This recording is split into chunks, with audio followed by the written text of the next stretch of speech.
Welcome to another episode of Cannabis Health Radio. I'm Ian Jessup. And I'm Corey Yelland. Our guest today started using cannabis for a severe arthritic spine. It not only helped with that, but other ailments he experienced as well. And joining us from Ontario, Canada, is David Pirie. David, good to talk to you. Thanks very much for doing this. Good afternoon, guys. Good to be here.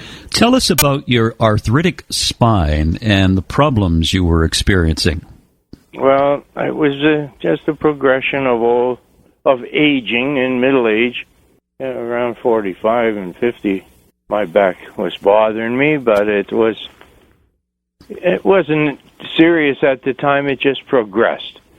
But by the time I reached 60, I was really quite, I wasn't handicapped. I was still walking. I had a cane. I left it in the car all the time. Whenever I took it out, I lost it. So I didn't. I used the cane at the time more for insurance. But it became so bad. But I had a history of drug abuse in the past. We don't need to waste time on that. But I knew I did not want to take medications. I didn't want to take pharmaceuticals. And I had been smoking cannabis since the 60s. And I wasn't even aware that it was killing my pain so much. It just made me feel better and relaxed. So then when I was forced to retire, I was actually more days couldn't stand erect than I could. That's when I started to try and find out what I could do. And lo and behold, I ran into Phoenix Tears. I wasn't even looking for cannabis. I ran into it by my explorations on the internet just for curiosity's sake. I watched it. I said, this can't be real, but I called my buddy, and he said, this can't be real. We have to do some research. 3 days later, we had just convinced ourselves that this stuff was accurate. Rick Simpson's such a person. You can't lie. There's no way he's lying. He's not imagining that stuff. And we proved it. So are you, David, sorry to interrupt, but when you're referring to Phoenix Tears, are you talking about the video Run From the Cure? That's right. Run From the Cure. Thank you. And Rick Simpson, to me, was a world hero. He still is, and there's a few huge leaders. Studied the science behind it, Dr. Malamud. My benefits just kept coming. I wasn't trying to fight any deadly disease, but I found out that Rick was saying, why don't you vaporize for lung cancer? I said, lung cancer, why wouldn't it help my COPD? Later on, I find out he encourages people to use I was on 2 inhalers. I had a 30% lung capacity. I could not take showers. The humidity and the temperature I could not breathe in a shower for more than 3 minutes. 6 weeks after I started vaporizing, I was able to empty my hot water tank. Then the silly things started happening. Big moles, ugly moles that were not dangerous. They started falling off of my body. I lost what's called liver spots off my hands and face. That's just aging. And then eventually I found out that I had totally inactive hepatitis C. My metabolism was tested. My pH has been constantly now because of diet. And that's the crucial thing. If people think that cannabis is going to help them, they must always, always realize that they're there because of toxins. Then stress is the worst. But our food intake has to be corrected. If we don't go sensible food, then we're going to just kill ourselves anyway. So. David, did you only vape, or did you take the cannabis oil as well? No. We made cannabis oil in the fall of 2010 from a bucket of old 2-year-old shakes, a garbage bag full in a guy's basement. My buddy at the time, we just got together and brewed this up, and we had pretty bad quality. I mean, it was thick, like whole paste. But once we realized how simple filtration can be, in 2011, the quality of our process went up. David, just for the benefit of maybe some people who are listening and going, shake. What's shake? Can you explain that? Yes, I'm sorry. My buddy was purchasing from an underground grow operation. And that operation trims waste leaves, what they don't want to sell at $5 or $15. You know, you want a nice tight bud, so you trim off all this nice, and whatever handling it falls apart. And that's called trim and shake. Both terms are pretty much interchangeable. And they contain a lot of active ingredients, not only THC, but they're very often high in CBN, and of course all other cannabinoids that are in the plant. Quite a bit of good terpene, flavonoids, but the concentrate that you can make is adequate if you don't have great big buds, and it's often very easy to pick it up or free. David, tell me about your first batch and you and your friend making it. Were you afraid you'd blow yourself up? We had a fire in the kitchen. You were making it in the kitchen? Well, yeah. Whoa. Flame on. The door is open and the fans were on. It was a rainy day in October. What were we to do? No, we didn't catch fire because of an explosion. Caught fire because I dropped the pan. Oh, no. Yeah, but we got it out. We didn't lose too much. Just a little mess on the floor. It's funny in retrospect. Oh, it is, yes. But my buddy had another fire later on his own, but it was, again, the same thing, just an error with the concentrate boiling down. It was after the alcohol filtration reduction, and it was down to the last half hour of processing, you know. So it was the oil that caught fire, not the alcohol. Did you find it difficult to make? No, because you just go over the process that Rick Simpson presents to you and go over it 3-4 times, look at it and say, this is what we're going to do, so okay, let's do it. And you do it. If you're going to be afraid of doing it, ask yourself if you're afraid of dying. Yeah, that's where I was at. I tell you, I didn't set out with the idea that I was going to make my own, but when it became apparent that that's the only way I was going to get it, that's what I did. David, what did you use for extracting alcohol-wise? I'm sorry, you broke up the first part of the question. What did you use when you made your first batch? What did you use to extract it with? We use isopropyl alcohol, which we were fortunate enough to source it. It's really pretty simple, but I now have a buddy that uses naphtha. He's just now decided he's going to change and use isopropyl from now on. The panic and the people who falsely, in my mind, call isopropyl as a poison, it's a nonsensical paranoia, and it's only artificial fear created so as to keep the industry out of people's homes and out of people's gardens and out of people's garages and off of people's patios. They want to control the product themselves, so they tell you ISO is poison. That's so false. David, when you made your first batch and you had the oil and you took it, how did it feel?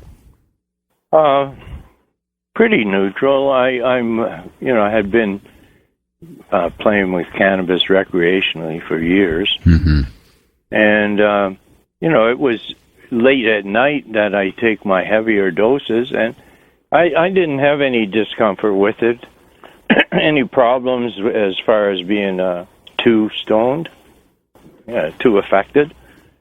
Because I was in pain, and it was nice. I was living pain-free for a couple of years. Totally pain-free. Totally pain-free using cannabis oil. Yes. Well, that's remarkable. Unfortunately, in 2013, I had a car crash that set me back worse, and I haven't been much pain-free since. But I have a couple other problems which cannabis is helping me with too. One of them is my gut. I have been inflicting a lot of stress on myself over the years, trying to help people who die, and it hasn't been good, hasn't been kind to me. So I now realize after about a year and a half ago, I begun my uphill climb to sanity again. But I understand a lot of people have a lot of difficulty sometimes starting on a cannabis regimen. And for those, it's very, very, very, very simple. You just make a dilution of about maybe 3 to 6 milligrams per capsule, and it's just too simple. Buy some coconut oil or any other good nutritious oil like olive oil.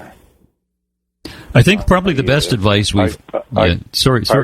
I say probably the best advice we heard was from a young woman we interviewed in Florida who had lung cancer, and she said, don't worry about the strains, don't worry about the quantity, just take the damn oil. That's so basic, and it is so true. Once you see that you are amenable, that cannabis is helping you, and you wish to explore other things that are available, strains and so on, I think it's wonderful to change up, to alter your different oils, whatever you're putting in. If you put multiple plants as a grower, a processor, if you make an oil from 7 plants, you're better off than if you make it from 2 strains or 1 strain. But that message is so accurate. Never mind what it is. You, like the guy says, you got to get what I got. You got to get it in you. Get it in. Yes. Yeah, that's right. And it's that simple. Yeah. After you want to, pardon? No, I was just going to say that when Corey was given 4 to 6 months to live, she didn't care what strains it was. No. Just get the damn stuff in your body and see what it and start to correct the ailment that you're dealing with. I've had the karma push me or whatever to growing CBD. That should not be someone's immediate goal. The immediate goal is help yourself. If we're going to be getting into what I try to get into with a CBD added to a cannabis regimen is just a very valuable addition, but it is certainly not anything to worry about until you've proven that what we're going forward with cannabis. That's all. You know, David, one of the things that we've talked about in this program with a couple of people is COPD, and we've interviewed a woman in the United States who had COPD, and she was on her deathbed, really. And now she uses cannabis oil and is training to run in a 5K race. There was another gentleman who lived in Oklahoma, moved to Colorado. He was in rough shape, and he also went on cannabis oil. And his COPD is in remission, if there is such a thing with COPD. But he is in great shape as a result of taking cannabis oil. And you are in a similar circumstance because you were on 2 prescriptions for it, weren't you? And the COPD, how is it today? I'm not healed or cured, but I get along every day quite well. I can't go out in the cold weather because it's just too tough for me to inhale. I can spend my entire summer outdoors at 28 degrees or 82 Fahrenheit and or higher. I can handle the temperatures and the humidity. It's if I'm try to get too active in the garden during the summer, then I got to sit down. But I am not complaining about my COPD. I cough. I loosens up phlegm in the morning. And, I'm in good shape as far as, but I'm not. I bought a bicycle 3 years ago. I ride my bicycle every decent day when it's not too windy. My balance is a little iffy, so I don't get blown over on the bike, but I can't walk because my lower back gets sore. That's all. I do my exercise. I play in the garden, but I'm not running track, no. I'm not going to train for weightlifting or a marathon, but I'm 73, and I'm happy. So. Well, weightlifting in a marathon, that's it's worth shooting for, David. Yeah, I know it is. If I was 53, I might be able, but it was beyond my imagination that I got what I got. And I got an awful lot from cannabis. You mentioned earlier that one of the other things it did is it eliminated the moles on your body. Tell us about that. There's not too much I can say. I just had a normal amount that I think is normal, but they were thick. Like, there's a name for them. I don't know what it is, but the doctor's telling me, no, that's benign. Don't worry about those. If they get sore, let us know, and that's all everybody says about moles. And, they just started getting softer and lower and less, and basically the spots they were occupying are still there, but they're not these eighth of an inch thick moles any longer. They're not burny or itchy or anything. They're and now the presence of them is non-aggravating in any way whatsoever. That's all. David, you're just finishing up a bout of shingles. What effect did the oil have on that? Well, I'm awfully glad I had it, I'll tell you that. The pain killing and the oil goes in so nice and easily, and I just put a CBD oil on my face for the first time today. I just had the lingering awareness of it, and but I was using THC oil, and I use my own CBD butter on it as a carrier. I make CBD butter for myself. If I hadn't had the cannabis oil, I don't know what I could have done. My wife had a bout last summer, and it was horrible to watch. And I'm such a wimp and a wuss.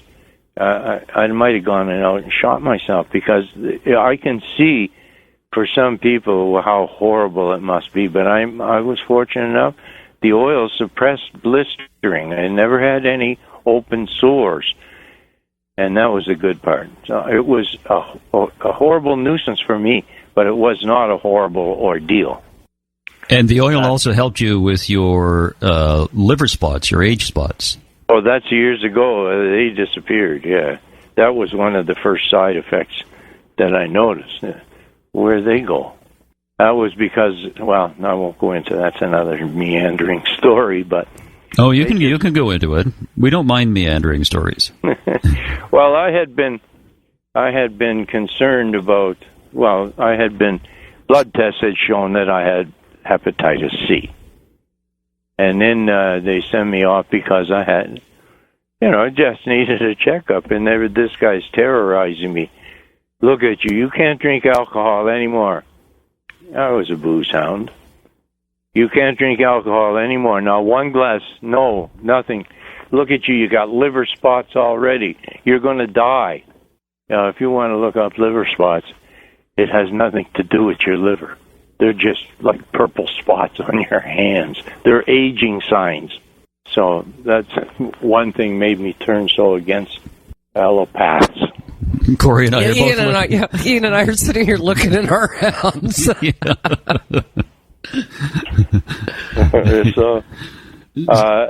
if you want,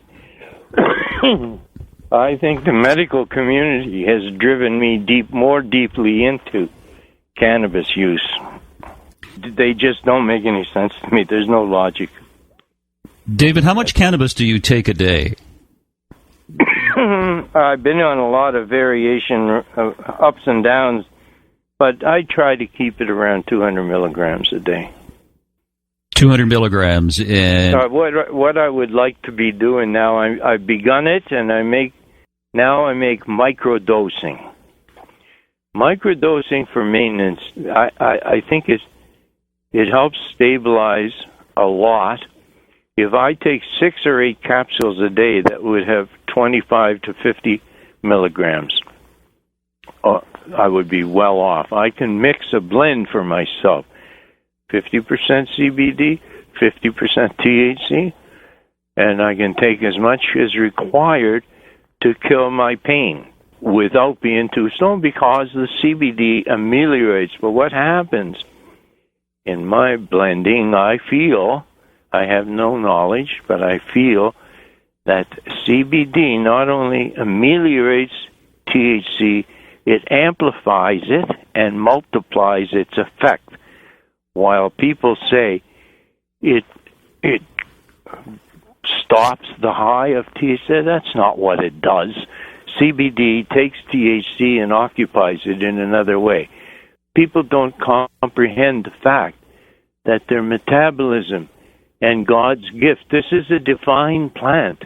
It is all plants. A carrot is divine, okay, but this is the most of all the healing plants on the planet. We all know this has been in every mother's milk for every time we've had a human put an infant to her breast. That child is being fed cannabinoids. It's the central core of our immune system. So I don't know how I got there, but that was a quick meander. No, it was a good meander, and a lot of people don't realize that mother's milk has cannabinoids in it.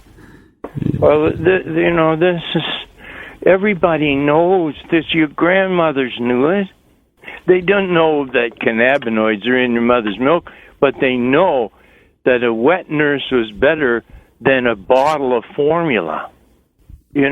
Natural milk, and we're not supposed to be drinking 2 quarts of milk a day. That's another fraud of the agricultural and medical community. But mother's milk is the core of how does an infant have an immune system build up. That's why we have mothers that have milk. Every mammal feeds on its mother's breast. David, how would you describe your health today on cannabis oil, compared to health before cannabis oil? In 2008, I haven't verbalized this for a long time, I had visions of within 3 to 5 years I needed a walker. And in 5 to 7 I knew would I be buying a motorized wheelchair, or could I build my body up enough to get me around physically instead of motorized? That's what I felt. What occurred for me in 2011 was that I felt totally liberated, freed. I went out one hot, muggy spring day and jogged up to the corner and ran home. My sister-in-law and my wife were now I'm crying. This stuff does miracles. And my health now is much improved. I thought I would be dead long ago. Just because I lived an abusive life. I lived a hard life. I partied, booze, drugs. I beat myself up terribly by the time I was 50. Then I keep beating myself up because I don't live like a monk. I try to eat properly, and I drink very little red wine every night now. Your story reminds me of a friend of mine who I interviewed on this program when Corey was away in Europe, and he was told by his doctor that because of his rheumatoid arthritis, he would be in a wheelchair in 2 years. He went on the medications, was on medications for a month. They made him feel absolutely horrible. Some days he couldn't get out of bed. He wanted to try cannabis. His doctor refused, so he said he fired his doctor, went to another doctor, got a prescription, and started vaping. And today, he actually looks better than he has in years. The only pain he has from his arthritis is in one of his in his ring finger, and he is in great shape. So it's just amazing what this plant can do, and it's criminal. I'm sure some people would disagree with this, but it's criminal what some of these prescription drugs do to the human body. And the doctors prescribe them, and the doctors want to eliminate symptoms, but they don't want to cure the disease. And maybe they don't know how to cure the disease. Well, that's the one thing everybody got to realize. The word cure is meant for leather. Word cure is meant for meat. That's right. Yeah. You make shoes out of cured leather. Yeah. People say tanning. That's curing. If you want a cure for the common cold, if you go out and poll anyone over the age of 15 who says, yes, I use cannabis, when was the last time you ever had a cold or a flu that kept you in bed? Not for 10 days. When was the last time you had a cold or a flu that made you have to take time off work and stay in bed for a day or two and feel crappy? They'll all look at you with a blank stare. 90% of all the potheads in this country and every country are immune to colds and flus. That doesn't mean you won't ever get sick. That means you'll be able to fight it off in a day or two without having to go to bed. I don't know how I got in that far off the question, but Yeah. there is no side of medicine that I would encourage anyone to go to. Now, medical science is not what medical practice is. That's the problem. Medical science is wonderful, but medical science, if you know who Royal Rife is, yeah, Royal Rife was he invented the Rife machine, which he also invented, long before the electron microscope came, he invented an optical microscope that will do the work of an electron microscope. Yeah. That's how he came to develop his Rife technology. Yeah. All that is suppressed. When you look at what's this? Oh my heavens! I can't have lost his name in my mind. In Texas, the man doing stem cell research. Yeah, I know who you mean, and his name escapes me as well. Somehow, I don't know. We get these vacuums. That's one. Yeah. People talking about short-term memory. It's those damn liver spots. That'll do it. Yeah. David, it's good to hear that you're in much better health. Your arthritic spine is getting a lot better. Your COPD is getting a lot better. My COPD is at as good a place as I can hope it to be, and basically my arthritis doesn't stop me from my daily activities except for the consequences of a car crash that I did have in 2013. That put a lot of load on me again. Yeah. So. Well, keep working on it. Keep making the oil and keep taking it, and you'll be fine. Well, we want to keep our genetics going. I do have considerable numbers of good lines of genetics here, but that's another topic. For another day. Great. Thank you, David. It was very good to meet you and good to talk to you. Okay, bye now. Thank you very much, David. You're welcome. Bye. And that's it. It's another edition of Cannabis Health Radio. Wherever you are in the world, thanks very much for listening. You've been listening to the Cannabis Health Radio podcast. Visit our website, cannabishealthradio.com, and follow us on Facebook and Twitter.